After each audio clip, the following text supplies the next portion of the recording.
An homily for repairing and keeping clean and comely adorning of churches.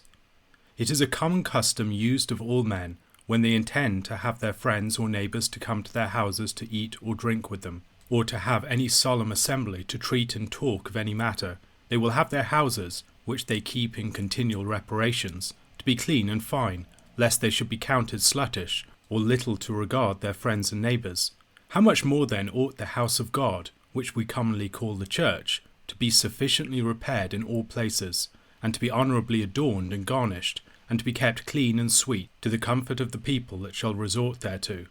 It appeareth in the Holy Scripture how God's house, which was called his holy temple, and was the mother church of all Jewry, fell sometimes into decay, and was oftentimes profaned and defiled, through the negligence and ungodliness of such as had charge thereof. But when godly kings and governors were in place, then commandment was given forthwith, that the church and temple of God should be repaired, and the devotion of the people to be gathered for the reparation of the same. We read in the 4th book of the Kings, how that King Joas, being a godly prince, gave commandment to the priests to convert certain offerings of the people towards the reparation and amendment of God's temple. Like commandment gave that most godly King Josias, concerning the reparation and re-edification of God's temple, which in his time he found in sore decay. It hath pleased Almighty God that these histories touching the re-edifying and repairing of his holy temple should be written at large, to the end we should be taught thereby, first, that God is well pleased that his people should have a convenient place to resort unto, and to come together to praise and magnify God's holy name. And secondly, he is highly pleased with all those which diligently and zealously go about to amend and restore such places as are appointed for the congregation of God's people to resort unto, and wherein they humbly and jointly render thanks to God for his benefits, and with one heart and voice praise his holy name. Thirdly, God was sore displeased with his people, because they builded, decked, and trimmed up their own houses, and suffered God's house to be in ruin and decay, to lie uncomely and fulsomely.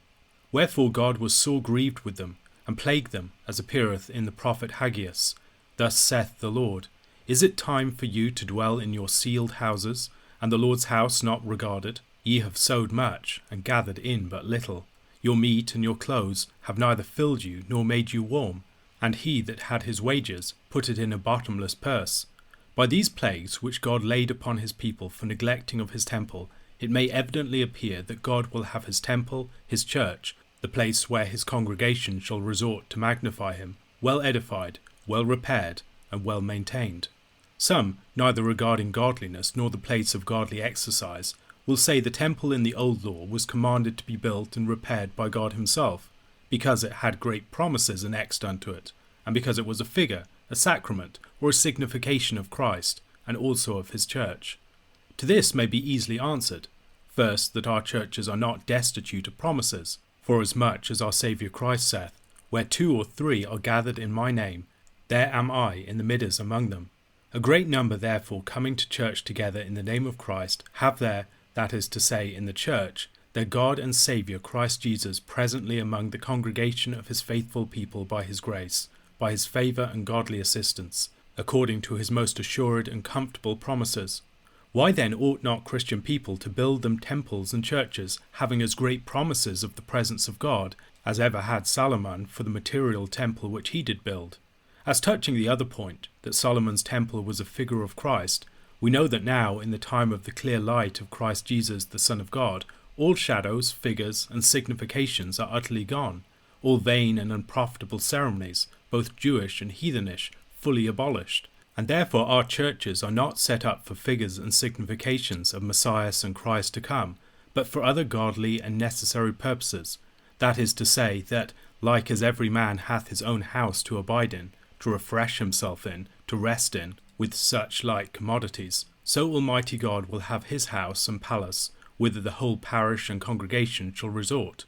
which is called the church and temple of God, for that the church, which is the company of God's people, doth there assemble and come together to serve him,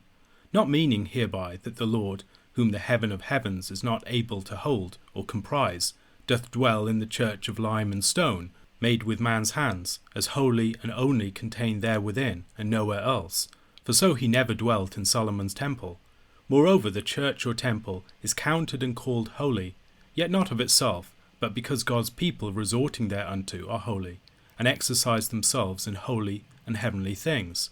And to the intent ye may understand further why churches were built among Christian people, this was the greatest consideration, that God might have his place, and that God might have his time, duly to be honoured and served of the whole multitude in the parish. First, there to hear and learn the blessed word and will of the everlasting God. Secondly, that there the blessed sacraments which our Lord and Saviour Christ Jesus hath ordained and appointed should be duly, reverently, and honourably ministered. Thirdly, that there the whole multitude of God's people in the parish should with one voice and heart call upon the name of God, magnify and praise the name of God, render earnest and hearty thanks to our Heavenly Father for his heap of benefits daily and plentifully poured upon us, not forgetting to bestow our alms upon God's poverty, to the intent God may bless us the more richly.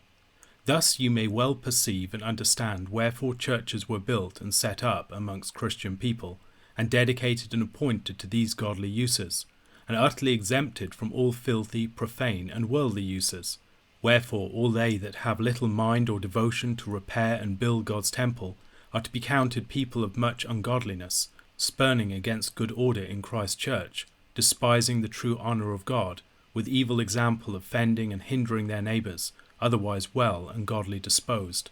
The world thinketh but a trifle to see their church in ruin and decay, but whoso doth not lay to their helping hands, they sin against God and his holy congregation. For if it had not been sin to neglect and pass little upon the re-edifying and building up again of his temple, God would not have been so much grieved, and so soon have plagued his people, because they builded and decked their own houses so gorgeously, and despised the house of God their Lord. It is sin and shame to see so many churches so ruinous and so foully decayed, almost in every corner. If a man's private house wherein he dwelleth be decayed, he will never cease till it be restored up again. Yea, if his barn, where he keepeth his corn, be out of reparations, what diligence useth he to make it in perfect state again? If his stable for his horse, yea, the sty for his swine, be not able to hold out water and wind, how careful is he to do cost thereon? And shall we be so mindful of our common base houses, deputed to so low occupying, and be forgetful toward that house of God, wherein be ministered the words of our eternal salvation, wherein be entreated the sacraments and mysteries of our redemption? The fountain of our regeneration is there presented to us, the partaking of the body and blood of our Saviour Christ is there offered unto us. And shall we not esteem the place where so heavenly things be handled? Wherefore, if ye have any reverence to the service of God, if ye have any common honesty, if ye have any conscience in keeping of necessary and godly ordinances, keep your churches in good repair, whereby ye shall not only please God, and deserve his manifold blessings, but also deserve the good report of all godly people. The second point which appertaineth to the maintenance of God's house is to have it well adorned and comely and clean kept, which things may be the more easily performed when the church is well repaired. For like as men are well refreshed and comforted when they find their houses having all things in good order, and all corners clean and sweet, so when God's house, the church, is well adorned with places convenient to sit in, with the pulpit for the preacher, with the Lord's table for the ministration of his holy supper, with the font to christen in, and also is kept clean, comely, and sweetly, the people is the more desirous and the more comforted to resort thither, and to tarry there the whole time appointed them. With what earnestness, with what vehement zeal did our Saviour Christ drive the buyers and sellers out of the temple of God, and hurl down the tables of the changers of money, and the seats of the dove-sellers, and could not abide that any man should carry a vessel through the temple. He told them that they had made his Father's house a den of thieves, partly through their superstition, hypocrisy, false worship, false doctrine, and insatiable covetousness, and partly through contempt, abusing that place with walking and talking, with worldly matters, without all fear of God and due reverence to that place. What dens of thieves the churches of England have been made by the blasphemous buying and selling the most precious body and blood of Christ in the Mass, as the world was made to believe, at diriges, at months' mines, in trentals, in abbeys and chantries, beside other horrible abuses. God's holy name be blessed forever, we now see and understand. All these abominations they that supply the room of Christ have cleansed and purged the churches of England of, taking away all such fulsomeness and filthiness, as through blind devotion and ignorance hath crept into the church this many 100 years. Wherefore, O ye good Christian people, ye dearly beloved in Christ Jesus, ye that glory not in worldly and vain religion, in fantastical adorning and decking, but rejoice in heart to see the glory of God truly set forth, and the churches restored to their ancient and godly use, render your most hearty thanks to the goodness of Almighty God, who hath in our days stirred up the hearts, not only of his godly preachers and ministers, but also of his faithful and most Christian magistrates and governors, to bring such godly things to pass. And forasmuch as your churches are scoured and swept from the sinful and superstitious filthiness wherewith they were defiled and disfigured,